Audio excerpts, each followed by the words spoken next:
Maritxu Letamendia familia arategiarentzat. Zuretzat bizkotxo ukitzen duzuna bizkotx bihurtzen duzulako. Ekintzaileentzat, inkonformistentzat, ausartentzat. Superdenda guztientzat superbotereak ditu Euskaltelek. Ikusi hemen euskaltel.eus superdendak.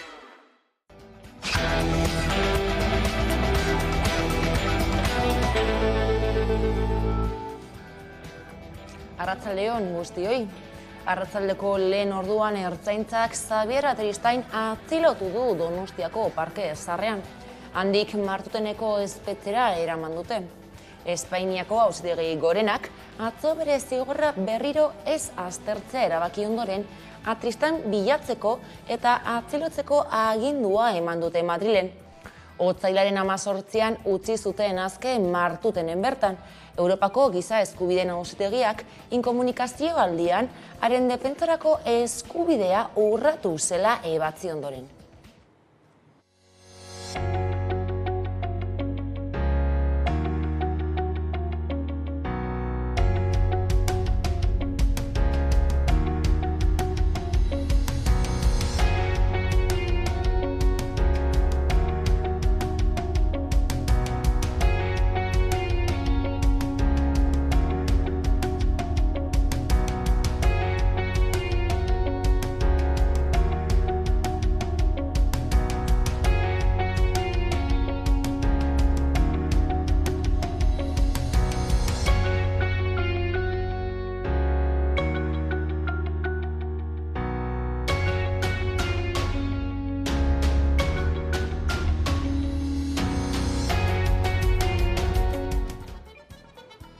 Presoei euskara ikasteko era ematea nahi dute.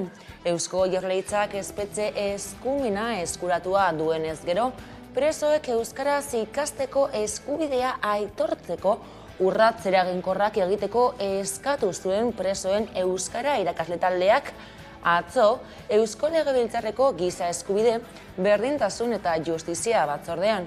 Izan ere taldeak gogorarazi zuen esan zietela eskumena eskuz aldatzean, orain arteko trabak desagertzeko zirela, baina ez da hala gertatu.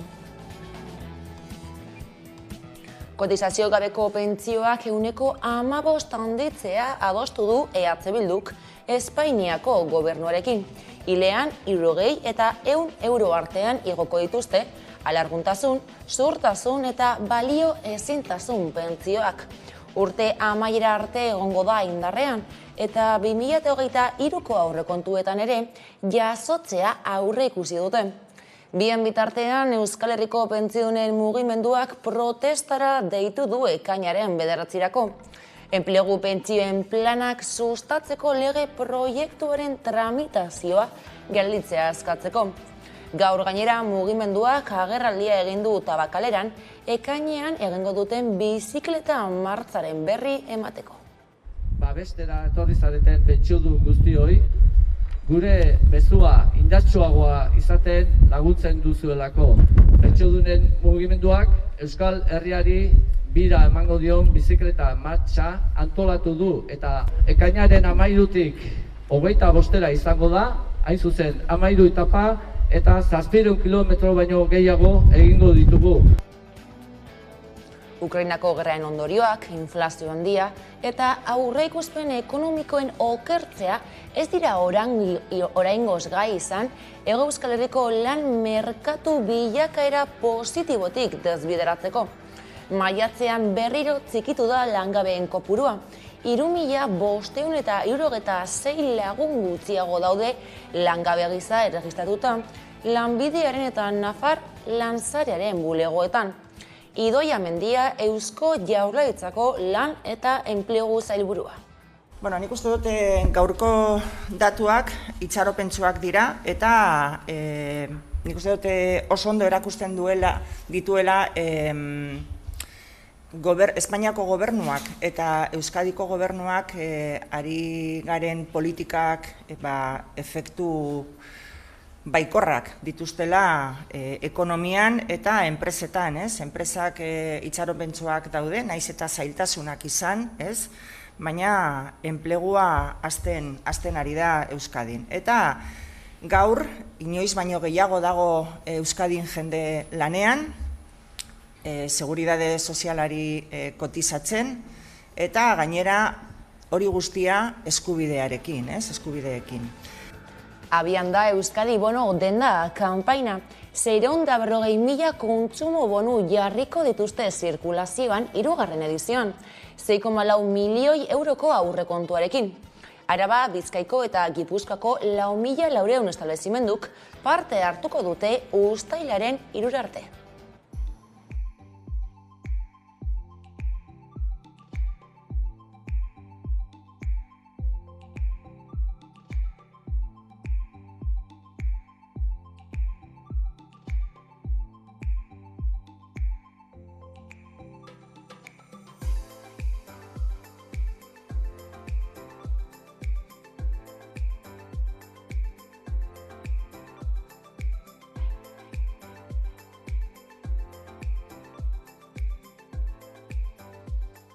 Aporta 200.000 euros a esta iniciativa para poner en marcha, poner a disposición de los comercios alaveses 19.000 bonos adicionales a los que ya ponía el Gobierno vasco.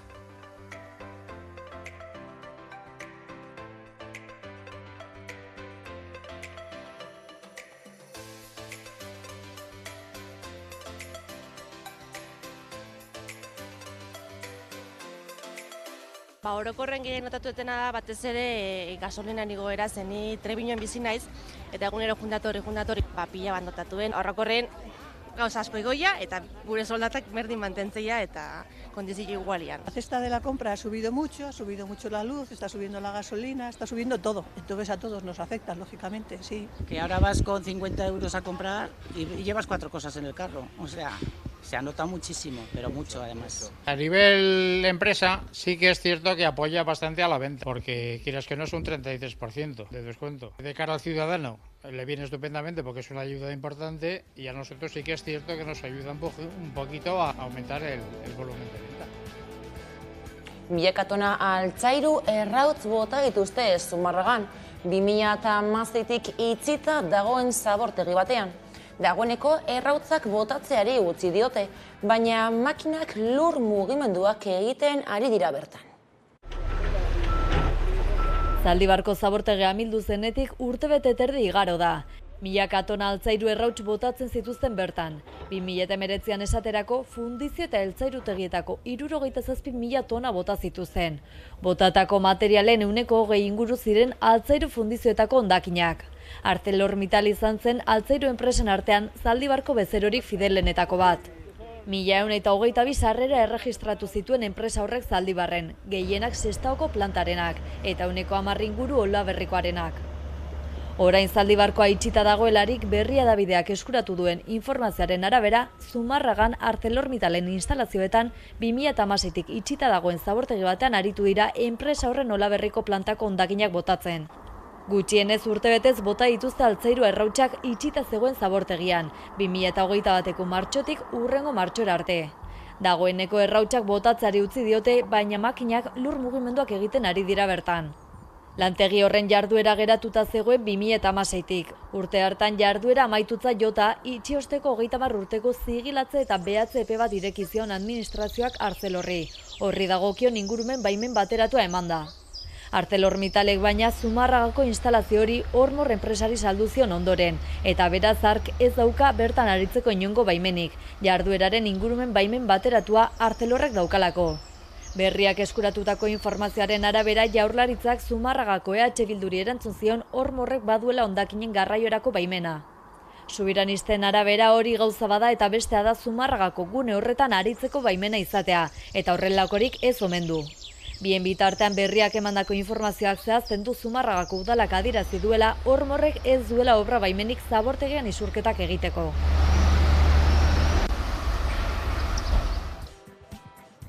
Itsasmeraren igoeraren ondorioak neurtzeko tresna bat aurkeztu du Astik. Marlit proiektuak olatuen talken eragina neurtzen du. Besteak beste, Miarritzen, Bermeon, Donostian eta Zarautzen ari dira neurketak egiten. Udane Arbea. Azpizentro teknologikoa gidatu du Marlit proiektua berotze globalaren ondorioz kostaldeko herrietan sortutako arriskuen aurrean konponbideak bilatzeko helburuarekin. Emaitzen artean olatuen parametroak neurtzeko aukera ematen duen bideometria sisteman oinarritutako tresnen garapena eta olatue kostaldeko egituretan duten inpaktuaren indarra neurtzen duen sentsore bat edo olatu uholden prozesuak erreproduzitzeko gai diren eredu informatikoak daude. Berotze globalarekin batera datozen ondorioek hala nola itsasoaren batazbesteko maila handitzeak eta fenomeno meteorologiko kaltegarriek ondorio garrantzitsuak izan ditzakete kostaldeko zerrendan kokatutako populazioentzat.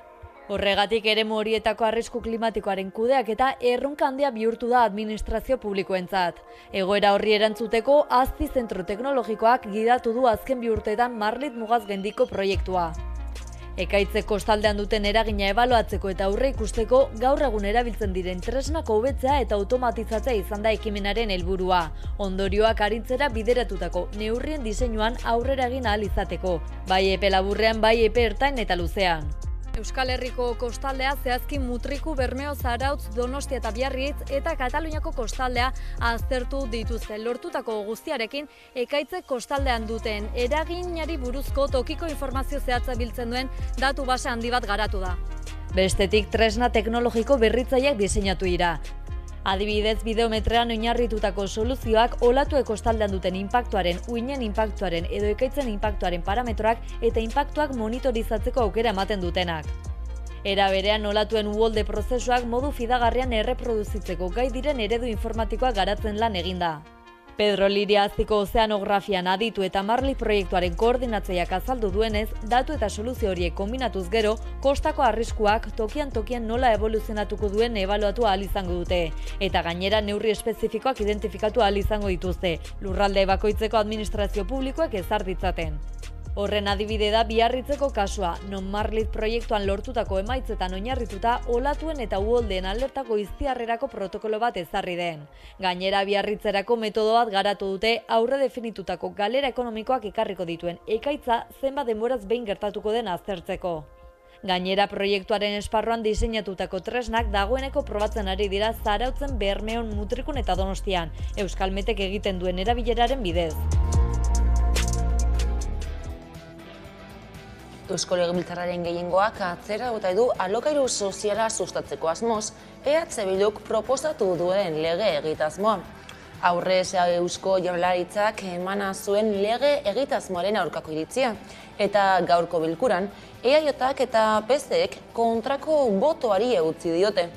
Aurka agertu dira halaber PP Ciudadanos barkatu eta Vox taldeak. Unai Fernández de Betoño EH Bilduko legebiltzarkidea. Uste dugu etxebizitza larrialdi baten aurrean gaudela, inoiz baino eskatzaile gehiago daude etxebideren zerrendan eskatuz alokairu sozialeko etxebizitza bat, oaintxe bertan eskatzaile guztien 80% aldarrikatzen du edo eskatzen du alokairuko etxebizitza bat, momentu honetan 61.000 eskatzaile inguru dauzkagu, eta hoiei eskaintzeko etxebizitza parkea zenbatekoa da. Etxebizitza parke osoaren eta lehen etxebizitza parke osoaren 3% ez da ailegatzen. Ez dugu ulertzen Jaurlaritzak irizpide negatiboa eman izana, ezta? Ez da izan sorpresa bat, baina bai justifikazioa edo ematen den arrazoi nagusia, alegia lege proposamen honek ez daukala justifikaziorik, ez dugu inondik inora ulertzen. Amerikako Estatu Batuetako Birginako auzitegi batek arrazoia eman dio Johnny Deppi. Hala ere, ondorioztatu du Johnny Depp zein Amber Heard biak difamatu zirela. Esti Linaresek analizia egin du.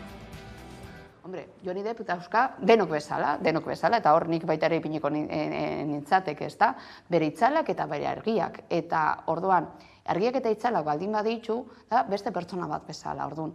Ostras, gauza pertsonalera bidali eta ikusteraztea, begira zein arrazoia dekon, begira zer egin dion pertsona honek, begira, Ostras, nik uste dut baita ere Joni Deuk iraman behar izan ditu bestelako prozedurak oso pertsonalak izan direnak, eta ez zegoen elkar lotuta bakarrik prozedura honekiko. Hori alde batetik eta beste aldetik niri batez ere beldurtzen hauena da horrelako kasu konkretuak erabiltzen ditugunean hori deslegitimatzeko bestelako gauzak, ez da?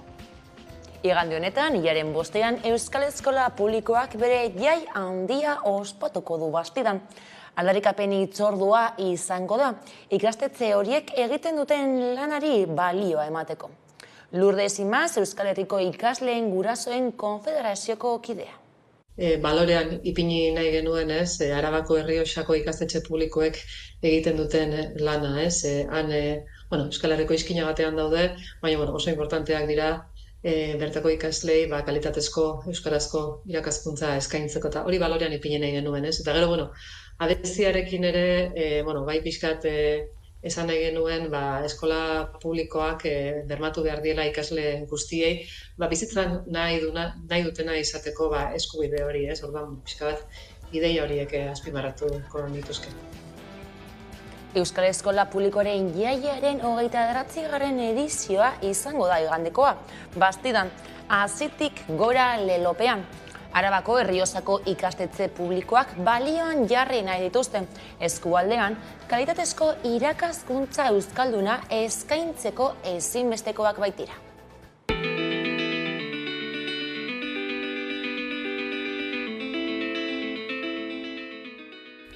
Euskal Eskola Publikoaren 29. edizioa abiatuko da larunbatean ekainaren 5ean Bastidan. Arabako Errioxa izango da beraz aurtengo ikastetxe publikoen aldeko jaialdiaren lekukoa. Eskualde horretako ikastetxe publikoak nabarmendu nahi izan dituzte Azitik gora lelopea daraman edizioan. Izan ere, hiriburutik urrun eta Errioxako mugan egonda ere ezinbestekoak dira kalitatezko irakaskuntza euskalduna eskaintzeko. Euskal Eskola Publikoa Zarro topagunea, bestalde Euskal Autonomia Erkidegoaren hezkuntza legearen egitasmoarekin kritiko agertu da. Haien ustez, akordioak ez du jasotzen eskola publikoa hezkuntza sistemaren lehentasuna izatearen beharra. Lourdes Imaz, Euskal Herriko ikasleen gurasoen konfederazioko koordinatzaileak ere bat egiten du iritzi horrekin. Euskal Eskola Publikoaren jaiaren helburua beti izan da eskola publikoa aldarrikatzea jai giro batean. Aldarrikatzea eskola publikoa izan behar dela euskal hezkuntza sistemaren ardatza. Hori dela eta Euskal Eskola Publikoaren aldeko protestara deitu dute eta kalejira aldarrikatzailea egingo dute ekainaren 5eko jaialdian. Artu deguta, gaizki pasata, hemendik urteta zaberdin egongo, fandangoa eta bongo, Euskal Herrikongo, auzotik hasita berdintasun. Igandean, gaueko 10:00 aurrera gainera Hamaika Telebistak Euskal Eskola Publikoaren jaiak eman dituen irudi onenekin, elkarrizketekin eta herritarren ahotsekin saio oso berezia osatuko du. Ez galdu.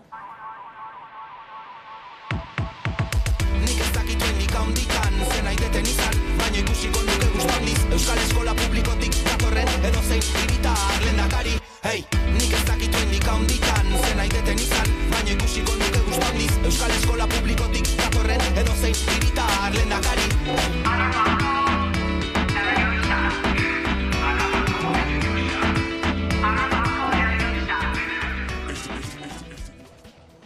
Gasteizek dagoeneko badu jaietako kartela, ha vuelto izenpean. Zeledonen irudi erraldoia ageri da bertan, Andre Maria Zubiaren plazara iristen. Gasteizek dagoeneko badu Andre Maria Zuriaren jaiak iragarriko dituen kartela. Ha vuelto izenpean, Zeledonek izaki erraldoi baten moduan irudikatuta, Andre Maria Zuriaren plazara egindako itzulera erakusten du, altxaturi dagoen eskuen itsasoa zain duela, gasteiztarrak Zeledonen jaitsieraren zain dauden bezala. Jaiak iragartzeko kartelen lehiaketaren irabazlea da diseinuaren egilea, Luis Carlos Orduz, 31 urteko diseinatzaile eta ilustratzaile gasteiztarra, eta 1.500 euroko saria jasoko du. B-serieko zinemazale handia da eta mota horretako filmak ekarri nahi izan ditu gogora bere diseinuarekin. Vale, pues mira, la idea, el cartel como tal está basado en los pósters de Godzilla de los años 50, ¿no? Entonces la idea es como eso, esos pósters en los que hay un monstruo gigantesco que llega a la ciudad y la gente ya se lo espera siempre, ¿no? Vuelve, y entonces hay cada 3 o 4 años había pelis de este estilo, había un cartel gigante y siempre era igual, ¿no? Entonces quise darle como esa vuelta, ¿no? A que fuese en Vitoria, pues fuese una cosa más amena, más alegre, más guay, y eso, ya que vuelve Zeledón después de 2 años, ¿no? Pues que vuelva a lo grande y que la gente en vez de huir, pues que le reciba como, vamos, un dios en la plaza. Kartelen lehiaketara 34 lan aurkeztu dituzte guztira, horietatik 18 gasteiztarrak eta 2 arabarrak. 4 diseinu iritsi ziren finalera, tartean irabazlearena eta beste 3 250 euroko sari bana jasoko dute. Zeledonen jaitsiera eta ohiko egitarauaz gain, jaietan ohikoak diren beste ekintzak ere izango dira. Horren adibide dira Gasteizko txosnetako kontzertuak. Izan ere, 2 hilabete falta badira ere, dagoeneko hasi dira abuztuaren 4tik 9 izango diren kontzertuak aurreratzen. Gasteizko kampusean izango diren lehenak Ibilbedi Nafarrak eta Willis Drummond Bayona Rock taldea izango dira. Horrez gain, DAB gaua ere egingo dela jakitera eman dute Aiaraldeko soinu sistemarekin. Iruñean bestalde Herri Sanferminak plataformak salatu du Enrique Maiak eta bere taldeak festaren erdigunetik bazterrera itzularazi nahi dituela eta ikusezin bihurtu nahi dituztela Herri Sanferminak. Hain zuen ere horregatik erabaki irmoa hartu du plataformak. Ez dute txosnorik jarriko. Herri Sanferminen bultzatzaileok haserre gaude. Iruñeko udalak Alde Zaharretik bota gaitu. Udal ordezkarien argudio nagusia Alde Zaharreko bizilagunei eragingo litzaizkieken eragozpenak ekiditeko ustezko helburua zen. Herritar guztiek gozatu eta deskantsatu ahal izanen duten festengan sinesten dugu. Hala ere, ezezko borobil bat jaso genuen berriz ere maiatzaren hasieran. Udal honek oztopo gisa ulertzen ditu Herri Sanferminak eta horregatik ikustezin bilakatu nahi gaitu. Udalaren ezezkoen eta baztertzearen ondorioz, programa hau bere horretan bertan behera uztea erabaki dugu, eta txosnagunerik ez jartzea. Hori bai, horrek ez du esan nahi, Herri Sanferminak desagertuko direnik. Gure balioak erdigunean jarri eta aldarrikatuko dituzten festak ospatzeko beste modu batzuk bilatuko ditugu. Haserre hori, Herri Sanferminetako aldeko indar bilakatuko dugu.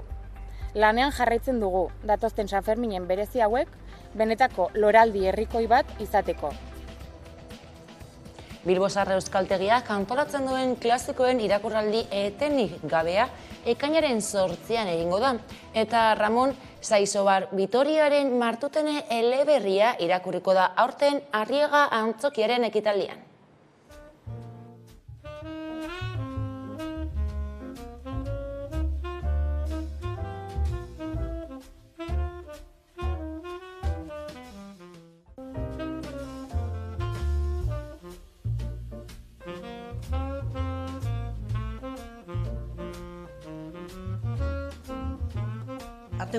Aurtengo edizioa berezia da, 2 euskarretan egin nahi izan dugulako.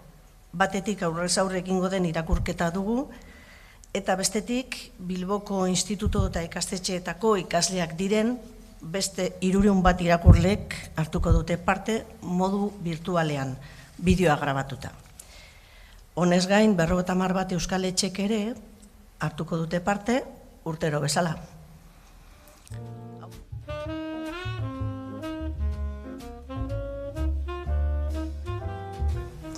Honako honetan, Ramon Saizar Vitoriaren martuten lana ekarriko dugu, euskal literatura modernoaren atzenderietako baten lana.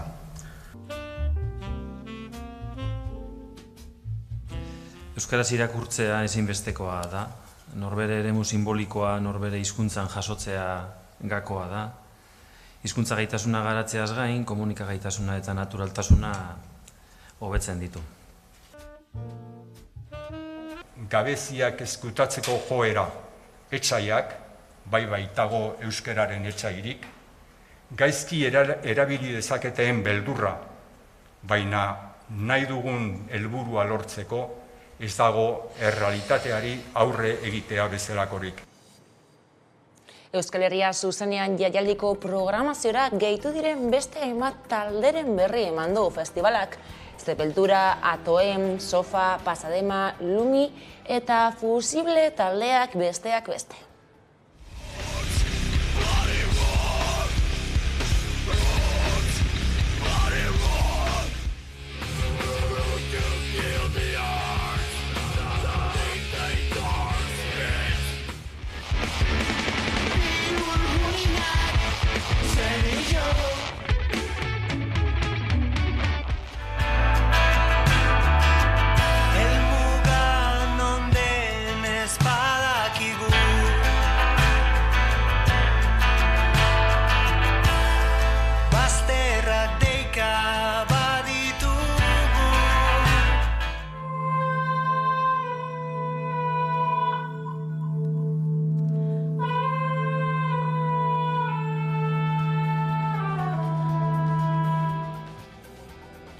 Eta musikaz gabiltzala, Amaiurren askatasunen alde bizia eman dutenei gorazarre egin die Brigade Lokok.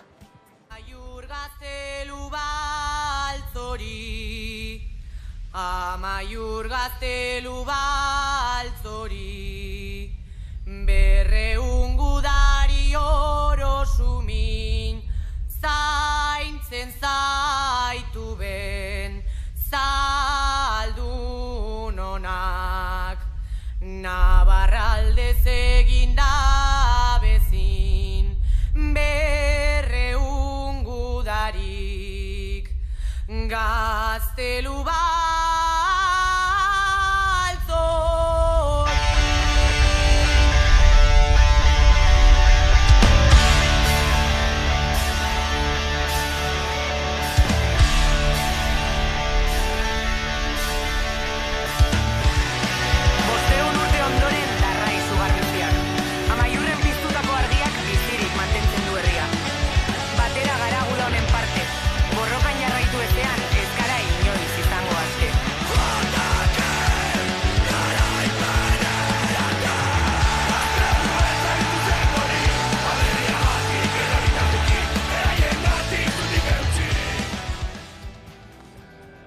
Eta ostegunero legez, hitzordua duzue gaur 8 talarunetan eta gaueko 10etan musika zuzenean saioarekin. Gaurkoan Koldo Otamendi aurkezlea, Bonberenea ekintzak sigilua taldeko musikariekin izango da.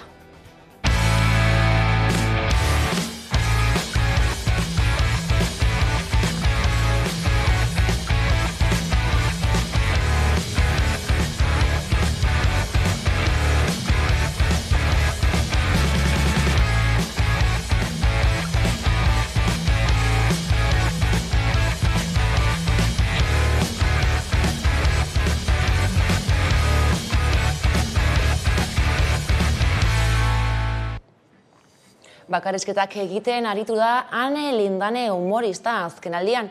Despotorre izeneko ikuskizuna dabil eskuartean eta laster urteurrena ospatuko du Bilborroken. Nengo azaldu behar dugu, hau dela ibilbide osoko, urte osoko baten urteurrena. Raquel Torres eta biok elkartu ginen eta biok sortu genuen Despotorre izeneko ikuskizuna, humorezko ikuskizuna, bertan berak monologo bat botatzen du 45 minutukoa, eta gero nik beste bat, eta horretaz aparte sortu dugu guk dakigula behintzat Euskal Herrian dagoen lehenengo open mic non emakumeak lehenesten diren, emakume humoregileak lehenesten ditugun. Brigadeloko taldeak Gaztelu Baltza izeneko abestiaren bideoklipa aurkeztu du, eta horrekin utziko zaituztegu. Besterik ez guraldetik, gogoratu une oro aurkituko gaituzuela zuzenean ala nahieran 11.eus atarian. Ondo izan.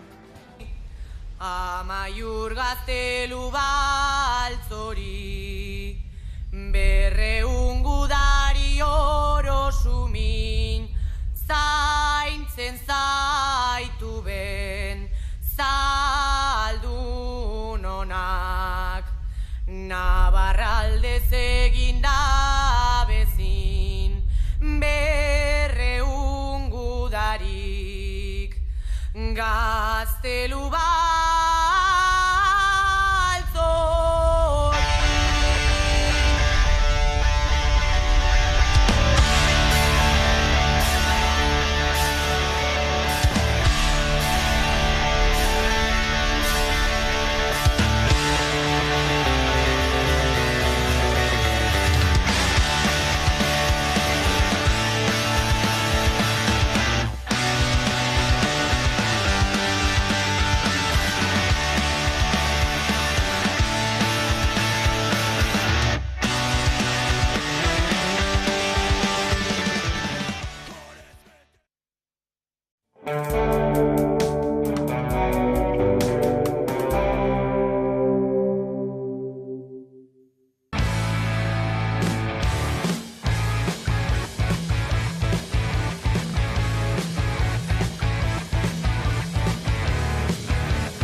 bat ere izango da baratxuri zopa, baino lagunduko dugu karraskari batekin. Eta karraskari horrek beteko dugu pisto eta txampiñoiekin.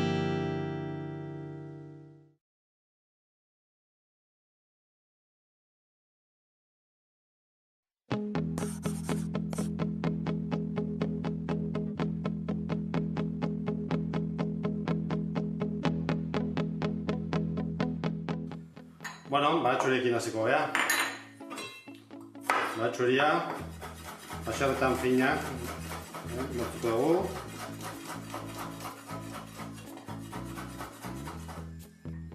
Batatxo batean jarriko dugu, gerorako. Zara egingo duguna da, moztuko dugu sopako gila.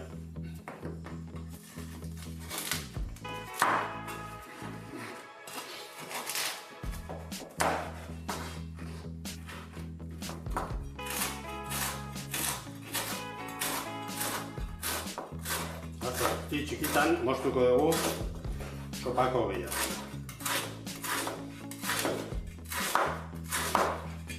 Bueno, hasiko gea sopa prestatzen. Hortarako botatzegu olio extra extra olioa. Kasu honetan pixka gehiago, normalen gutxi botatzea, baino sopa biteko pixka gehiago botatzen. Eta gehitzen dugu baratxuria. Eta utziko dugu hor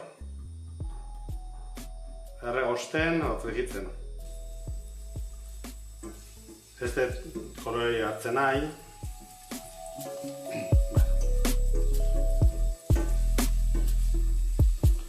Orain, ogia botatzean, ogiak olioa xurgatuko du. Orduan lehorra gatuko zaigu lapikoa, baina bueno, hori berdin dio. Holaxe.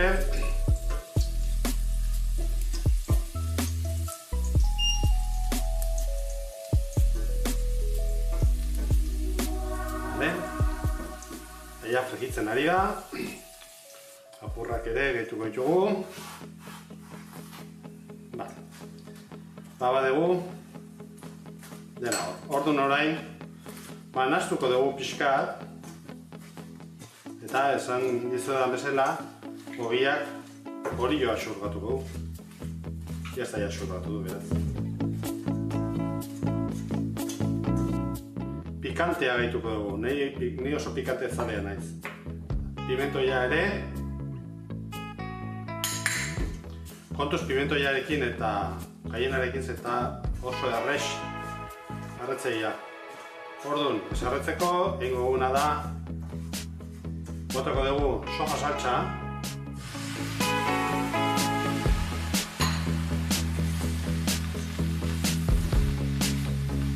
Eta orain, ura.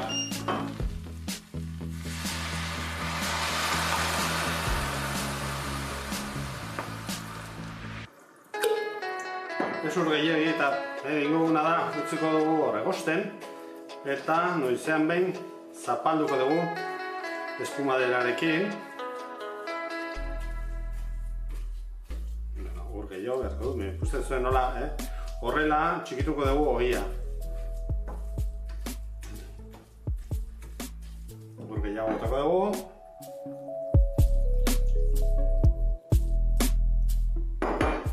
Eta utziko dugu hor egosten eta zapaltzen hola. Eta 20 minutu bat barru izango dugu ja baratxuria zopa prest.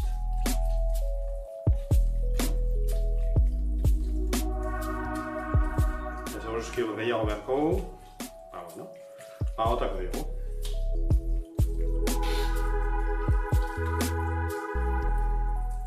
Horaxe.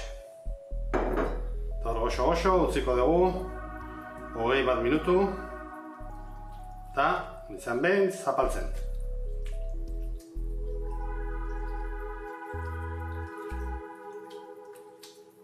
Guazen karraskaria prestatzea. Hortzalako ditugu hemen txampiak.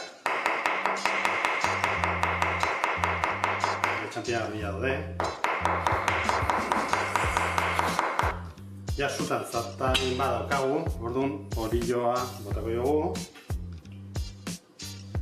Eta botako dugu txampiak. Txampiak ingo ditugu.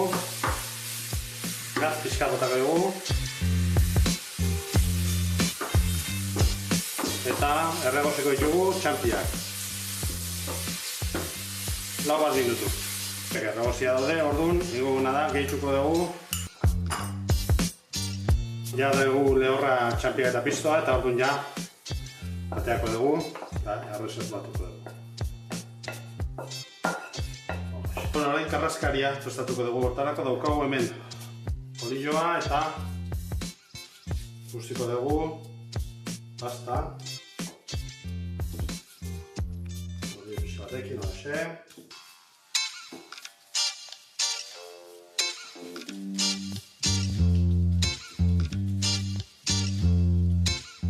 Vale, eta behin moztuko dugu.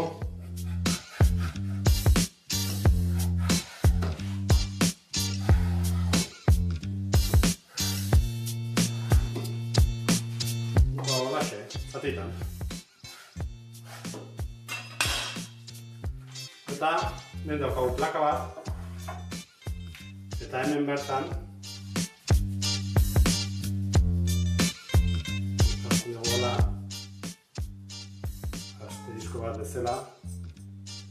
Eta hemen daukagu rellenoa.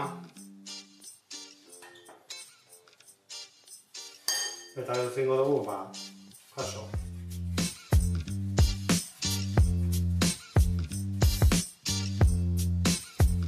Eta holaxe utziko dugu. Osatzen dugu asterizkoa. Eta erdin errelleno hartzen dugu eta orain biltzen dugu dena. Eta hau sartuko dugu labera kolore pixatatu arte. Zen daiteke 5 minutu 210 gradutara. Bueno, badugu hemen baratxu izopa. Holaxe. Eta jarriko dugu karraskaria gainen. Eta holaxe eta tanto bat olio. Hemen duzue.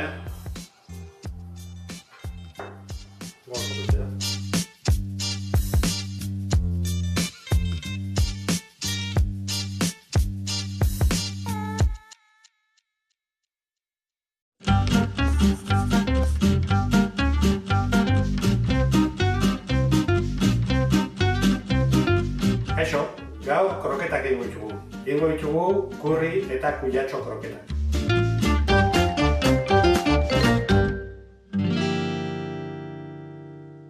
Hemen daukagu ja kuyatxoa txikituta, baino bukatuko dugu honekin.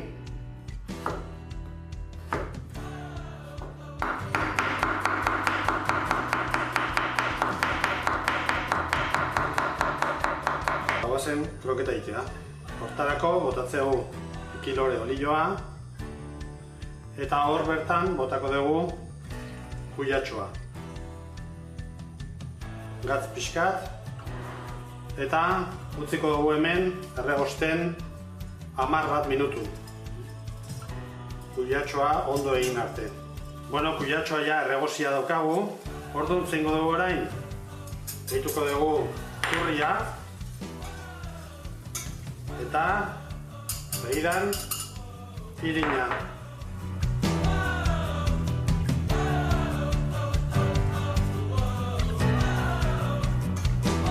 Erregozi dugu minutu bat irinarekin.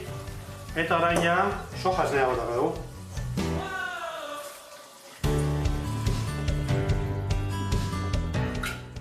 Ikusiko dugu nola egiten den, nola ditzen den masa.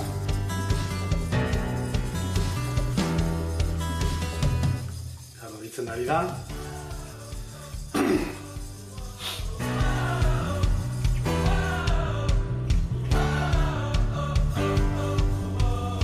Ari da, orduan, soja esneria botako dugu.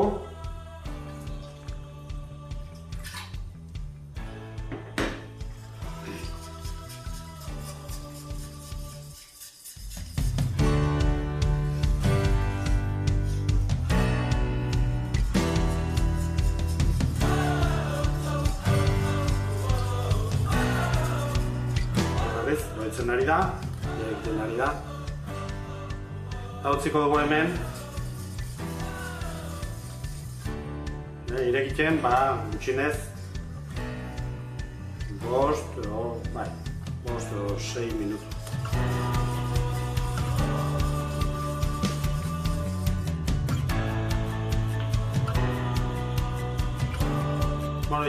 Masa loditu inda, eta hemen probaketa egin duet. Bota dut hor pixka, utzi dut posten, eta askatzen bada, errex askatzen bada, horrek esan nahi du, eta nahiko errex askatzen da, horrek esan nahi du, gero errexa izango dela kroketa egitea. Bai, jazta. Hau ja, atako dugu hemen, medikal, eta hozten utzi dugu. Gola. Eta hortxe, atako dugu, eta hozten utziko dugu. Eta dugu, masa prest, orduan, ditugu kroketak. Atako dugu, hemen. Eta beti bezala, irina, veganoa direnez, pasatu ditugu soja esnea. Hola. Gracias. Hola. Hau. Zeko bat.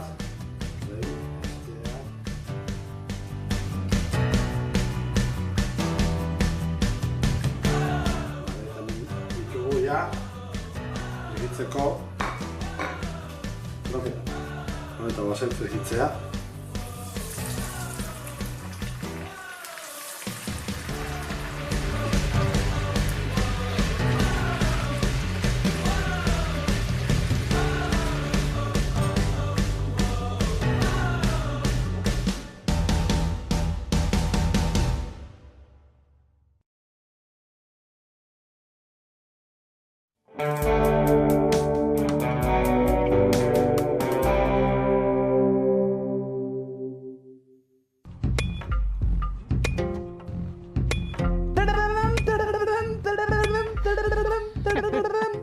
Bai. Kaixo, Miriam. Kaixo. Pantxika naiz. Aiba, Pantxika. Zuzara Miriam teknikaria, ezta? Bai, teknikaria bai. Eske jende asko hitz egin ditzutaz. Bai, Bai, horrexegatik zitatu zaitugu El Punto gunean zuen gauzei buruz hitz egiteko. Hemen nago prest. Ez nauzu ikuste, baina nago izkutatua. Bai, Daukat sorpresa, ekarri dut argi eta soinu teknikarien arropa, buzo eta txaleko zuek eramaten duzuen bezala. Flipatu behar duzu. Baina ez gara sartu behar lan den, ez? Ez, baina hola, egiteko ominaldia zuei, eramaten duzuela beti buzo bat eta txaleko bat. Bai, gauzak eramateko. Igual ez da hola hainbeste, baina sartuko nahi esango didazu, bale? Bale, ados. Bira, itzali zuko be, ez, nik, igual itzali zu honio, ez da, txika. Venga, oinarte. Listo, agur. Aio.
Herritaka goaz, txistloak hartuko baitu. Ames magikoak biziz bien ikusiko zaitu. Bukatu da eguna, bukatu da lana. Nekatuta gaudeta, pagoaz lotara. Bihar arte lagunak lotara. Izarrak piztu dira lotara. Guazen txikik handiak, eguna amaitzera doa. Guazen goxo lotara. Beno ba, lagunak, oratzeko garaia iritsi da. Hortza garbitu dituzue? Ez ahaztu, oso garrantzitsua da. Goxo, ohean sartu eta bihar arte amets politak egin geratu gabe.